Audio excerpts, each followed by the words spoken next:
Our next speaker is very, very special because I think that at this point in time, it's kind of like there are two groups of people.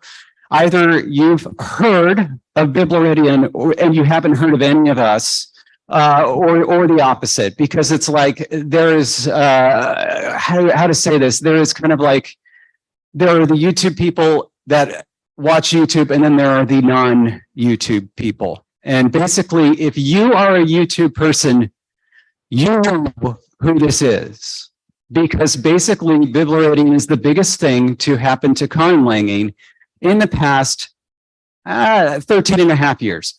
I'm just going to say that. But also, it's true. It's true.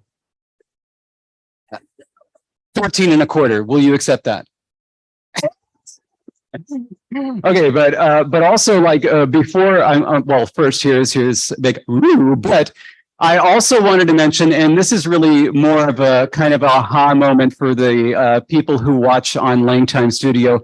Yesterday was a very special day because it was actually the 6-year anniversary of the first time that Biblaridion and I met.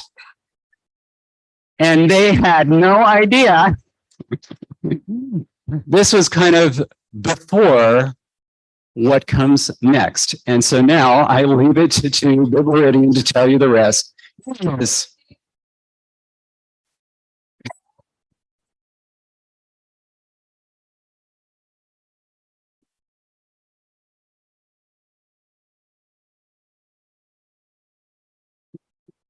Oh my God, your faces, you look like clowns.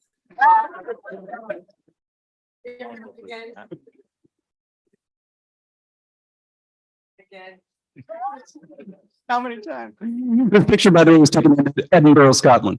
Yeah, it doesn't come off so well when it's that big.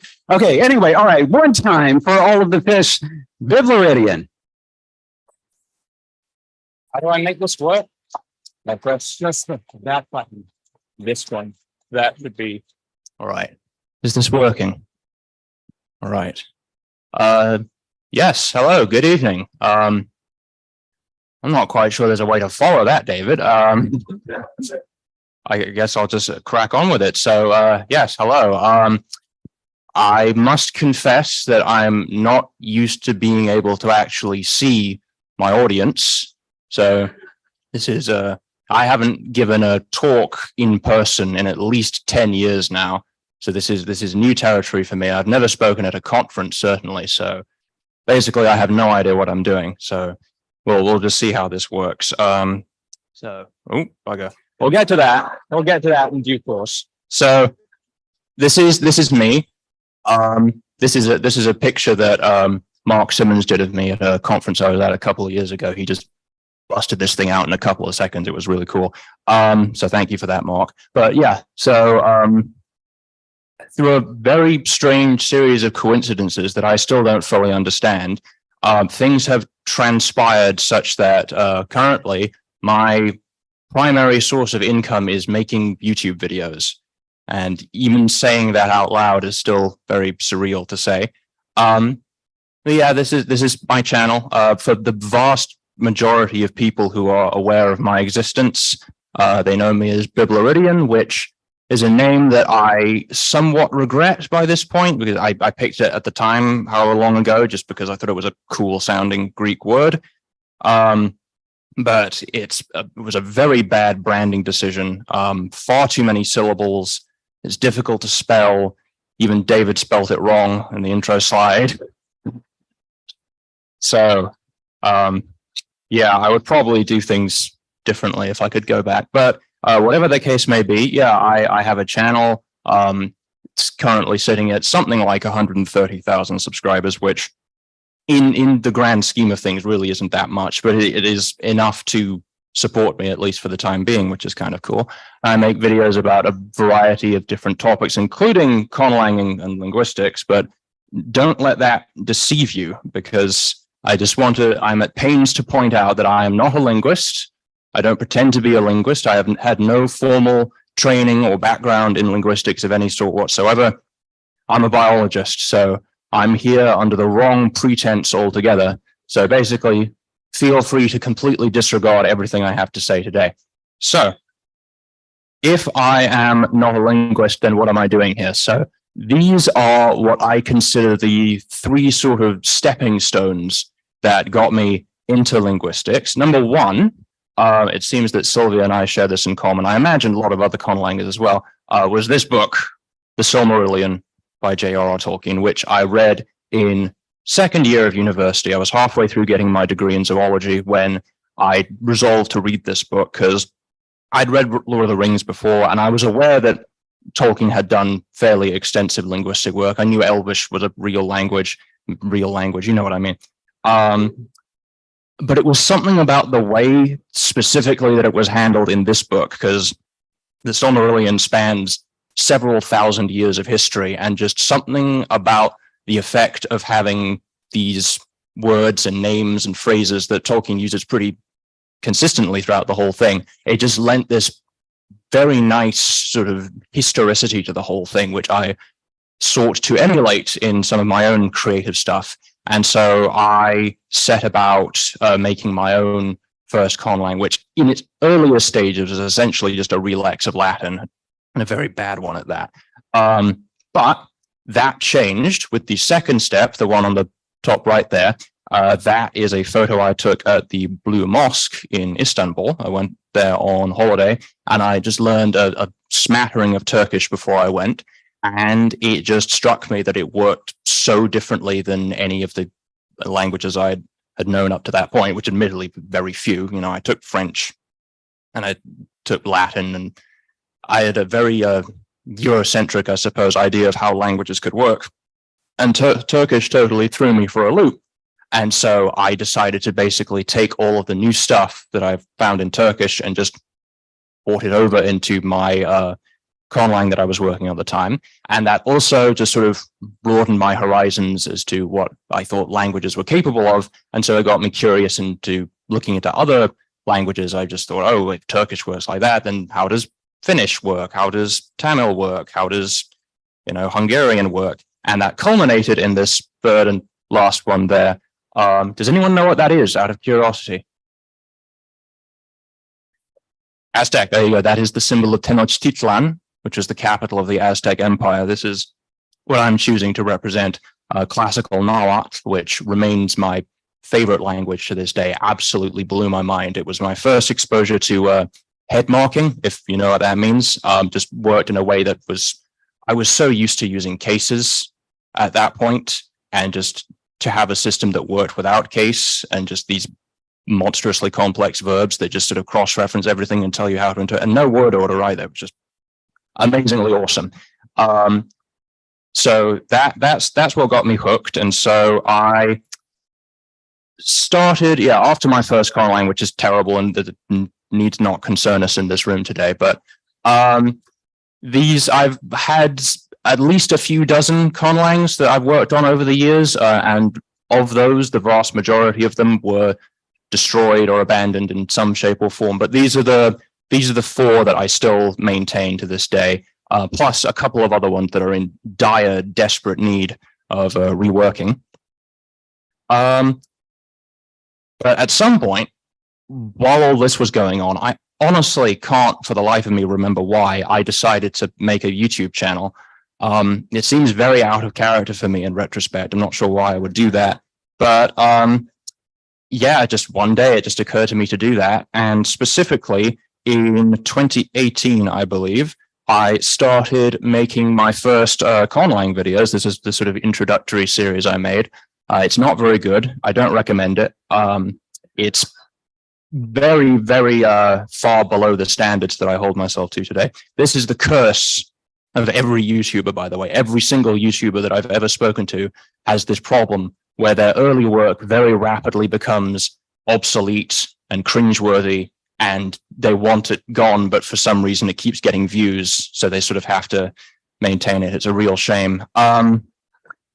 But so I was content with that. I just made this series not really expecting very much to come from it, and I had a couple hundred views, and I thought that was fine. But then everything changed on December 12th, 2018, when I made this video, which was about my first conlang that we're not going to talk about and why it was so terrible. And I didn't think it was a particularly special or interesting video. But something happened exactly 1 week after I posted this video. Now, I've never been very good with numbers or data analysis. But when I woke up on the morning of December 20th and looked at my computer, I couldn't help but notice there was a slight change in the trajectory of my views. Yeah, so went from a couple hundred to over 10,000 views in the course of 1 or 2 nights. And the reason for this remains completely elusive to me. Just the algorithm works in mysterious ways. And so once that happened, yeah, because of that bizarre quirk of the algorithm, that is the direct reason why I achieved any kind of success or notoriety or whatever you want to call it. And ultimately why I'm here today. So thanks, I guess. This is, again, I hate the fact that this video is my most viewed video. I mean, this is almost certainly going to be the first video I've ever made that's going to crack 1 million views, which is just sad. But yeah, so I got some traction from this video and I just decided to sort of keep it going. And yeah, I'm not broke yet, so I'll keep on doing it.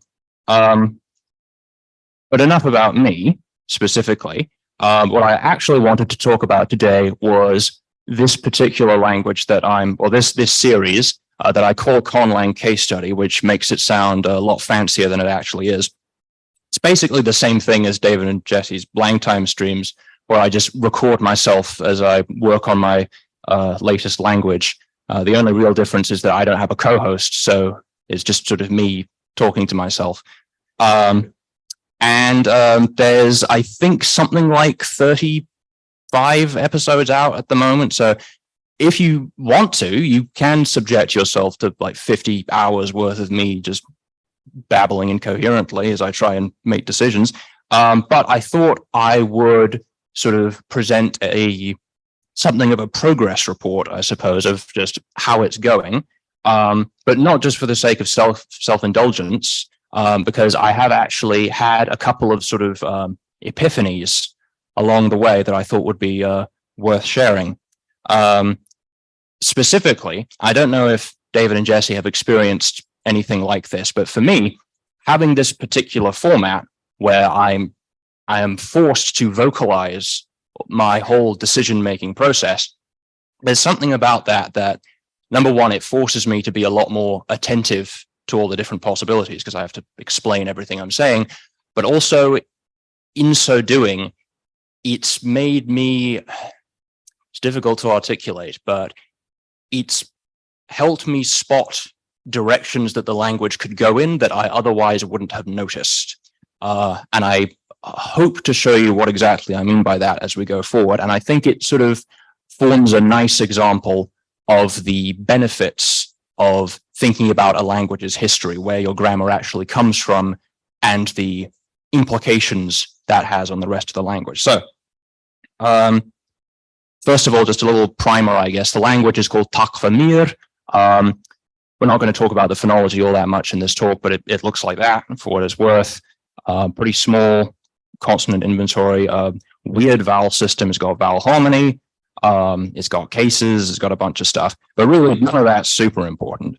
The important thing is this. So for me, usually the inspiration from a conlang comes when I find some specific feature, whether it's grammatical or phonological, from a latlang, and I think to myself, that would be a really cool sort of signature branding feature to organize a conlang around. I sometimes call it the conlang's gimmick. And in this case, the gimmick for Takvamir came from Basque. So Basque is a wonderful, amazing, beautiful language, by the way. And in this random example sentence that I have, which is pronounced, I'm going to try, Suek egunkariak erosten diskidaswe, I think. Any Basque speakers here? How was it? Oh, wow. I wasn't expecting that. Wow. Thank you. See, as much as I absolutely adore Basque, it's one of those languages that I've only actually studied from a purely grammatical perspective. So I still have no idea how it's actually pronounced. But it's wonderful. And specifically, the thing that grabbed my attention about this was that in Basque, like, and this sentence means you all buy the newspapers for me. And specifically, the way verb phrases work is you've got this word, erosten, which means it means to buy, and it's rendered as a sort of gerund or non-finite form or whatever you want to call it.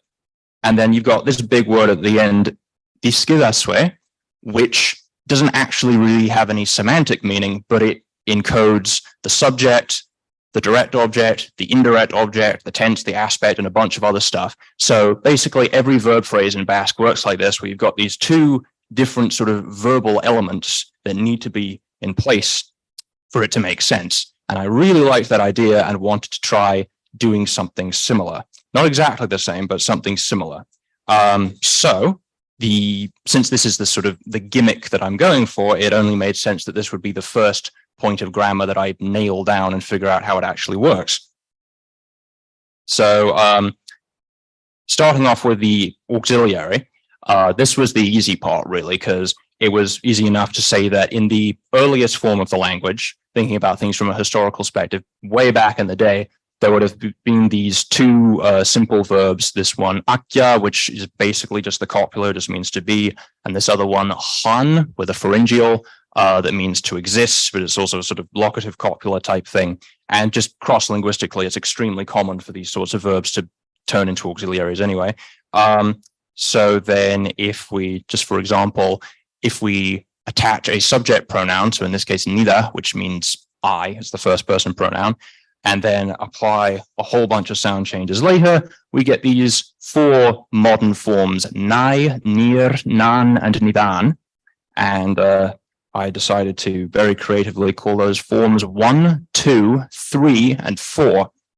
And I used Roman numerals for no other reason that it looked kind of cool. So for each of the 11 different distinguished grammatical persons, there are these 4 different forms. I'm simplifying a lot here because this is a very irregular paradigm, as copulae tend to be, but there's suppletion involved. There's actually an entire separate pattern for the negatives. It's a whole thing. But this is your sort of core set, so that the majority of sentences in the language will require one of these. So that's the auxiliary bit taken care of. That's the grammatical component of the verbs done. But what about the semantic component? And for that, at some point, I came across how Irish handles this. This is a random sentence from Irish. Let's see how I do with this one. Something like, Tá séamus ag leibhean nuachtain. Any Irish speakers here? More or less? I'll take it. I'll take it. That's better than what I was hoping for. Yeah, so that means Seamus is reading the newspaper. And the thing that I thought was cool about this is the way that this is specifically to show how the progressive aspect works in Irish. You use this word ta, which is the locative copula, and then you take the verb, in this case to read, and you render it as a sort of verbal noun and use the preposition that means at. So it's literally Seamus is at the reading. And I thought that was really, really cool. So I thought I could do something similar. So just as an example, taking this fairly regular verb that would have in the proto-lang been pronounced something like bagya, which means to fear or to be afraid. If we use this postposition, this is a head final language, by the way, so postpositions come after the things they modify. So using the postposition hin, which means at, that sort of gloms together into bagya hin, which literally, etymologically, is at fearing or at being afraid. And by the modern language, that's just coalesced into this single word bayan, which has effectively become an imperfective converb. So while fearing, or in the manner of being afraid, sort of. But we can do this with other postpositions as well. So taking this one, ura, which means for. So by the modern language, what used to mean for fearing or for being afraid has become a sort of purposive converb. So bayar is in order to be afraid.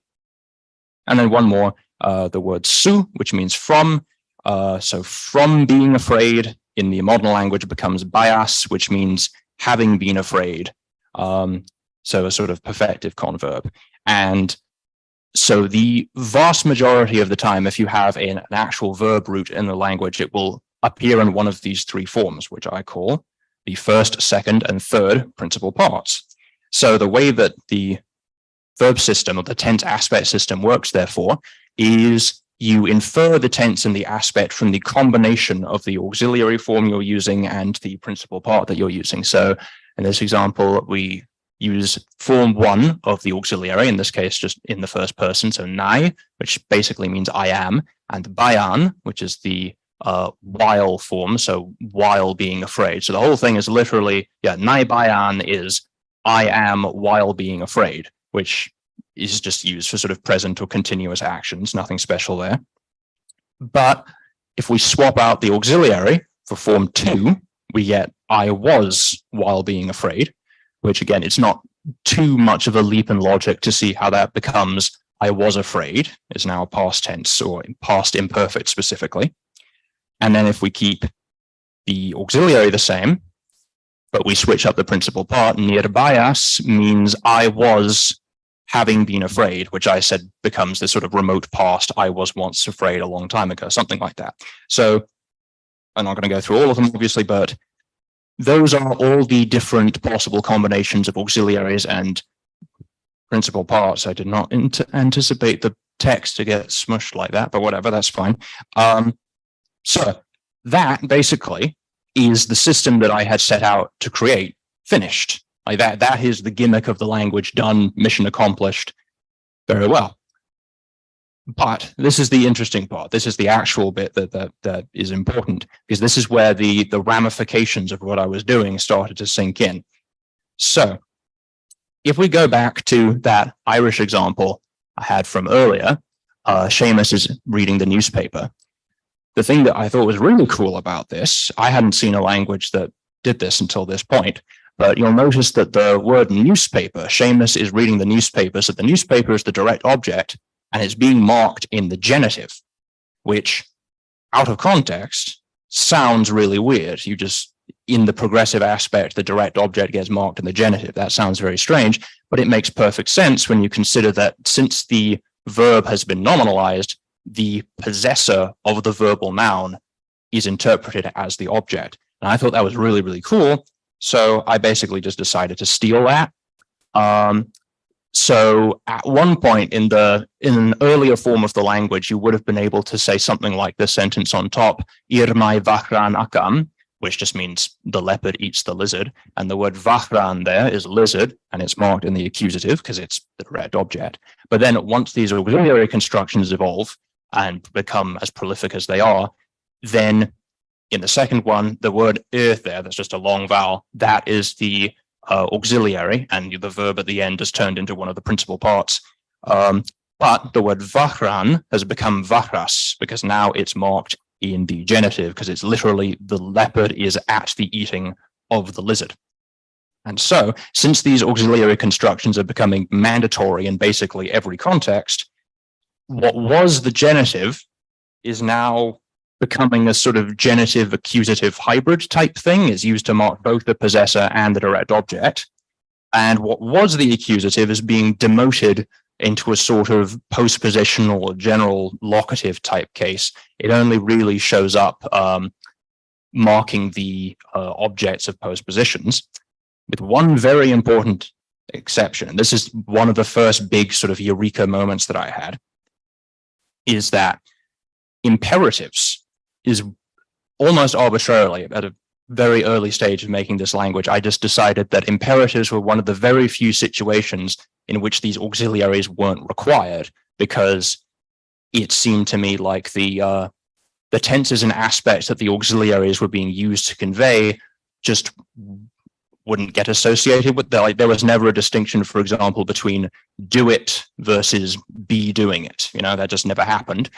And so, because this is the only situation where you can get a verb that doesn't have an auxiliary, by the way, these imperative prefixes, they just come from the second person pronouns that just got stuck onto the beginning.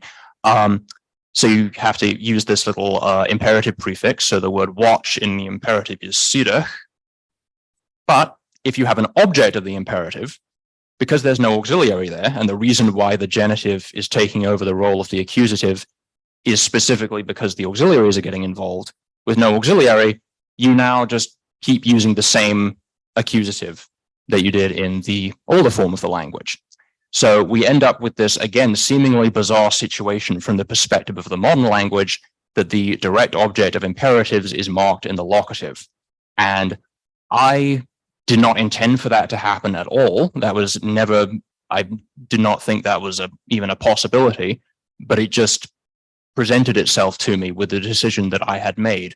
It just fell so naturally out of the system. So I was quite happy with that.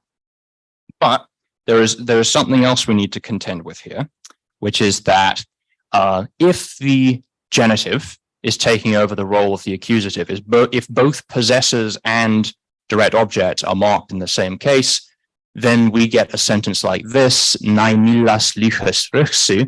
where both child and friend are marked in the same case. So this could theoretically either mean I saw the child's friend or I saw the friend's child. And granted, I reckon that most of the time, context and word order would be enough to distinguish these. But I saw this and I decided that there should probably be at least an optional strategy to clarify things if necessary. So I was thinking about how I wanted to resolve this, and specifically what other way we could have for marking possession.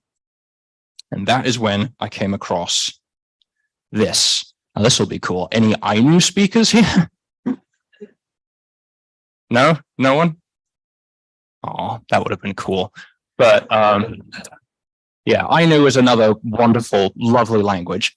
And at some point, I was doing research for a completely unrelated video, and I happened to come across a reference grammar that talked about this. So this is the standard way that Ainu marks possession. This sentence, kukorseta, hope I'm saying that right. It's translated there as my dog, but it's more literally the dog that I have, because the way that Ainu marks possession is you just use the verb to have in a relative clause. So yeah, saying the dog that I have sounds kind of clunky in English because we have quite a heavy relative clause structure. But in Ainu, it's just as simple as conjugating the verb and just sticking it in front of the noun. So the dog that I have, kukorseta. And as soon as I saw that, I thought that's awesome. And that is exactly the solution to this problem that I'm looking for. So what I did was I said that in the proto-lang, there was this old word, ruka, with a voiced uvula stop, that meant something like to carry or to bear. And once subject pronouns glommed on, ultimately it reduced to this word. Honestly, I'm still not even sure what to call this thing. It's kind of like an inflecting adposition, but it's also kind of like a possessive adjective. I don't really know. But the way it works is that you just stick it in front of the thing that's being possessed and conjugate it to agree with the possessor. So in this example here, we've got the word irni, which is rock. And so just conjugating this possessive word in the first person singular, nuk irni, is my rock, or more literally, the rock that I have. And so that, yes, helped resolve this ambiguity to say, I saw the child's friend. You can still use the genitive in both cases, but to be more explicit, you can just use this possessive word, which in this case would agree with the child. I saw the child's friend. So you conjugate it to agree with the human singular class, and you place the possessor in the nominative, because the nominative is the head of the relative clause. It's the child. The child has friend. Yeah, that's right. So that was kind of cool. I liked that. But it also occurred to me at that point that while using this word that means to have, or to bear, or to carry, that made sense to me to use for alienable possession. That's all fine and good. But for inalienable possession, it just didn't feel quite semantically appropriate. If I wanted to say my mother, to say the mother that I carry, that just didn't quite ring true. But that's no problem, because all you have to do is use a different verb. So I decided to take this word han, which we saw before as the locative copula, and attach this applicative prefix to it to get a word that basically means to exist with or to be a part of. And then same thing as before, the subject pronouns glom together. And so you get this other possessive word type thing, whatever you want to call it. So that's used specifically for things that are inalienably possessed. That's such a terrible word. I can't believe that that's the word that linguists chose to settle on. So yeah, in this random example, if I wanted to say my tongue, specifically my own tongue that's part of my body and not like a tongue I have in a jar somewhere, I don't know. That would be nimhan mir, so literally the tongue that exists with me. So that's alienable and inalienable possession worked out. But that's when it occurred to me, why stop there? Because if we have this, if we've established this precedent that the language is happy to just use different verbs to describe different types of possession, why not let the floodgates loose and do something like we see in, I just grabbed Fijian as an example here. So in Fijian, there's 4 major different possessive strategies. The simplest one is for inalienable possession. So if you want to say John's father, all you have to do is take this little E suffix and stick it onto the end of the possess John's father. So the possessee, yes. So Natamai Jone is John's father. And that's fine for inalienable possession, but for other types of possession, you have to use one of these little sort of possessive words, and the possessive suffix goes onto the end of that. So if you want to say John's fish, which he specifically has as a pet, presumably a fish that he owns, then you have to use this word ne. Whereas if it's John's fish that he owns specifically with the intention of eating it, then you have to use this other word ke. Whereas if you, and it's changed from fish to soup now, because I guess you can't drink a fish. That would be interesting. Actually, I'm not sure if you somehow liquefied the fish. Is it the fact that it's the fish that's causing it to be? Anyway, so yeah, fish soup, exactly. Any Fijian speakers? Well, one way or another, yes. That's how Fijian, for some reason, chooses to do this. You have inalienable, alienable, eating and drinking. So with the way that our verbs are working in this language, with these possessive forms of these verbs, it just felt very natural to just build a system like this. So this one, I took this old word hu, which is just a very semantically weak verb that means something like to do or to make. And it's now becoming this possessive classifier that basically is for things that you possess by having accomplished or participated in them in some way. And I've used the word house in this example as a difference between like nicht using this particular possessive classifier would specifically mean my house that I built, whereas using the generic alienable one that we saw before, nuk, that would mean my house that I own, but I didn't necessarily build. But it occurs to me, I actually have a much better example. That's right, I've got a prop. I have this. I'm not sure how well you'll be able to see that in the back. This is a book, and it's called The Art of Language Invention by David J. Peterson, who very conveniently for me happens to be sitting right over there. So I can use him as an example for this. So we can all agree that this is David's book. It says his name on the cover and everything. So it's definitely his book, but this is my book because I bought it, I paid for it, I own it. So it's simultaneously his book and my book. Now in English, and I suspect the vast majority of languages, we would be completely fine with having that ambiguity, and context would do enough to disambiguate things. But with this language, we would actually describe those using 2 completely different words. For, in my case, I would describe this as nuk book. Well, by the way, this language doesn't have a word for book yet, so I'm just borrowing the English word book. So this is nuk book, but it's also, if we want to say it's David's book, we look up on the chart there, the human singular to agree with David is vach, so it would be David vach book. So I thought that was pretty fun. And I think one last one. Yeah, so this old word kua, which means or meant to know, is becoming this other classifier that is used for things that are possessed through familiarity, I suppose, or like especially mental states, things like dreams or ideas or memories or things like that.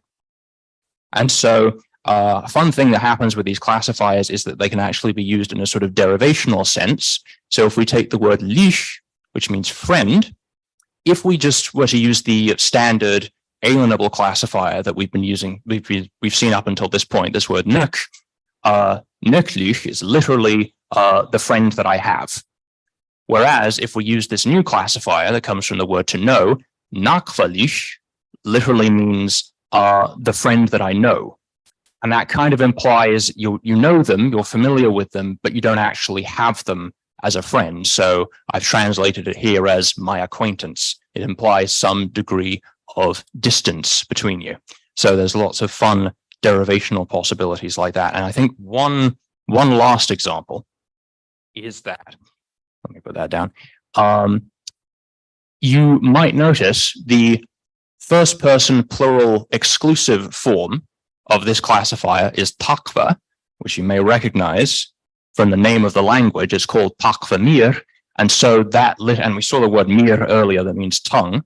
So it's literally the tongue that we know. And the interpretation of mir, meaning language in this instance, is specifically a product of the fact that we're using this particular classifier, the classifier for mental states. So it's like, it's sort of implied that this is a non-physical thing that's being possessed. Whereas if you said tanhan mir, using the inalienable possessive classifier, that would be interpreted as our tongue collectively, as in the actual body part. So that's pretty fun. All right, so the point of all that is that all of that whole cascade of ideas ultimately just came from this one extremely rudimentary starting point of, I want there to be auxiliary verbs. And the entire rest of it just took care of itself. It was just a matter of pursuing the line of thought to its logical conclusion. And like when I started this thing out, I had absolutely no clue that we were going to end up with possessive classification. That wasn't even on the radar, but it just happened so naturally.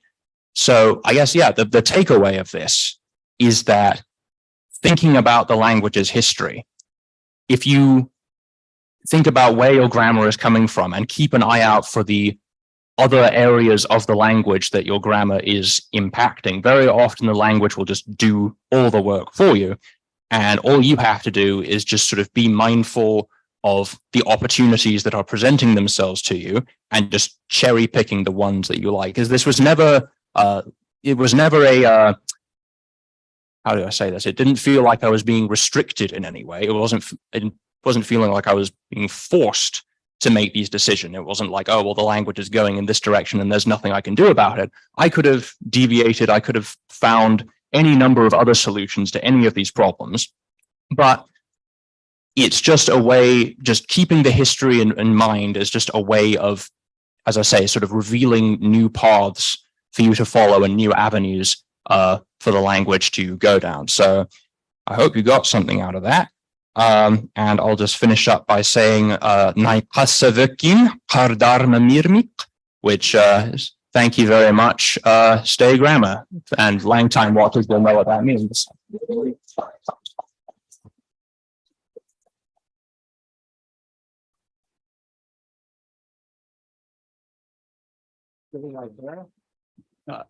First time we finished on time. So if you have questions for our speaker, we've got time for questions. I don't know if we have that mic, but if you could just repeat the questions. Mm-hmm. Yeah, so I found it interesting that you have a background in biology. I studied linguistics in college, and my roommate was studying biology, and we had a lot of interesting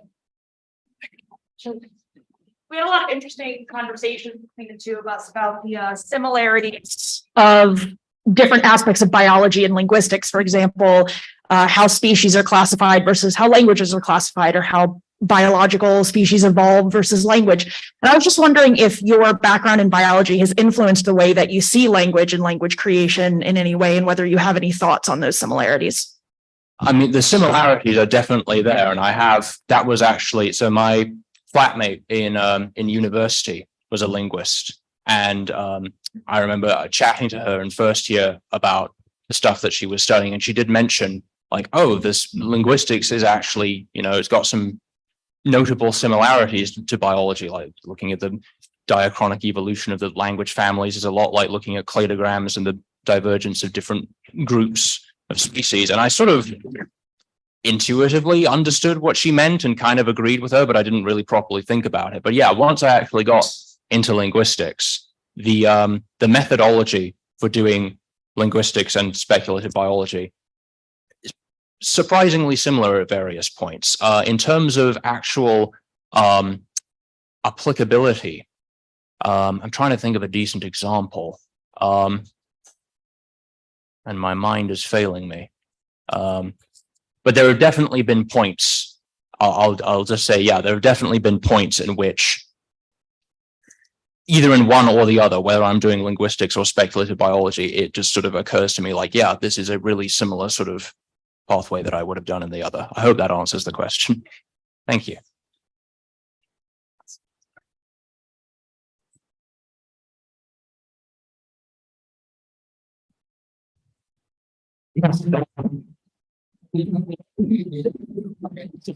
So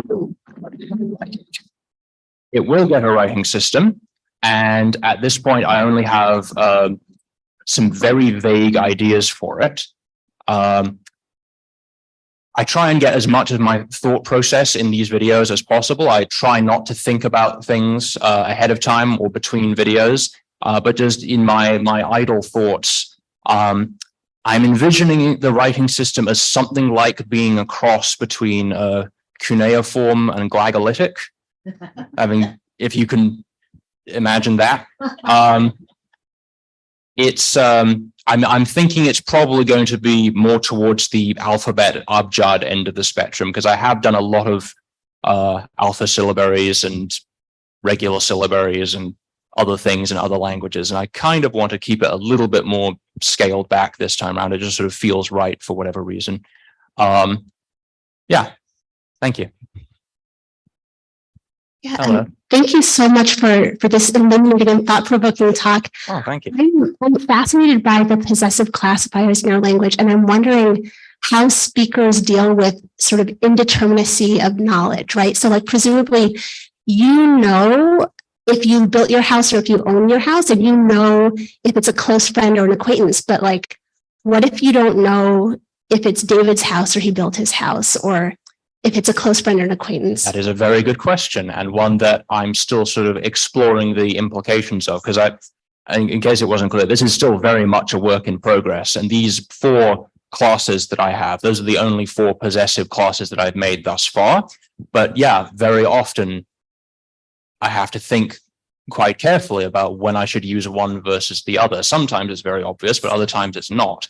And actually, just a fun little bonus example that I had to omit from the talk for the sake of time. Can I actually go back and... Yeah, there we go. So you'll notice the name of the language, Takva Mir. Takva is specifically the exclusive form. So it means our language, but not yours. So that's actually what outsiders call this language, whereas within the culture themselves, they use the inclusive form, which is Tunqamir, our language and also your language. And then that, I haven't even properly worked this out yet, but I imagine there's going to be a long series of disputes about when one name is used over the other. So that'll be quite fun. But yes, thinking about when you've actually done something yourself, what counts as putting effort into something in the case of I really should come up with better names for these things, but the doing class, this one, in the class in which you actually put effort into it. Yeah, I haven't actually decided the boundaries of that yet, but yes, I imagine those will become more evident as I keep the system going. So yeah, thank you. Hello. If you go back a few slides to when you're the word Seamus reads the newspaper. Seamus is at the reading of the newspaper. Mhm. In English, at is also used for like locations. What happens if you're specifying like both a present action and a location, or places where those are ambiguous? Like I am building a house at the city, where like I'm at the building of the house at the city, and how do you determine the difference between those in like your language? That is interesting. So I admit I took a little bit of a shortcut, and I kind of regret this in retrospect. It seems a little bit too simple, but you'll notice the case endings for nouns are actually identical to the postpositions that gave rise to the different principal parts of verbs. So they're effectively the same thing. So yeah, I guess context would probably be the primary way that you would distinguish those things. You would just have the verb that was taking the case ending would just be interpreted most of the time as one of these principal parts, whereas the noun being in this case it would be understood to be a location just because of the way the construction worked, I think.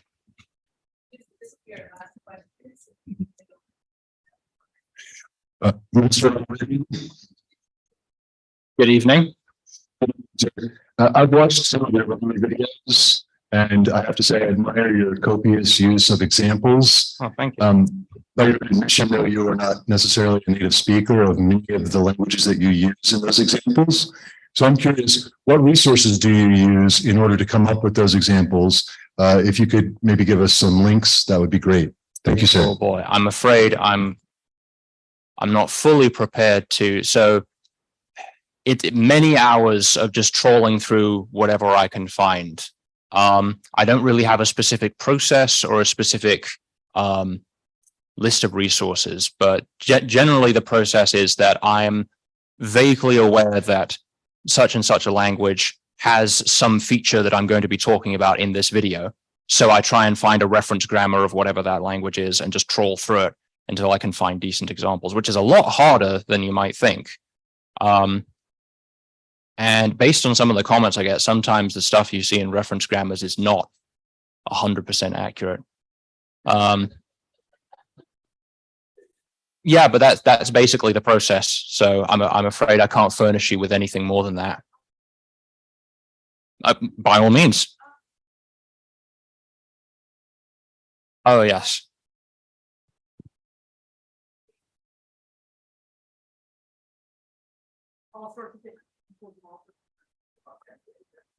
Yes, I forgot about the yes. Walls is very, very good. And for sound changes, index diachronica is also very good. Those are the big ones that I can think of that you can find online. And I feel like there are some others, but again, my mind is failing me. So that's all I've got at the moment. But all right. Thank you.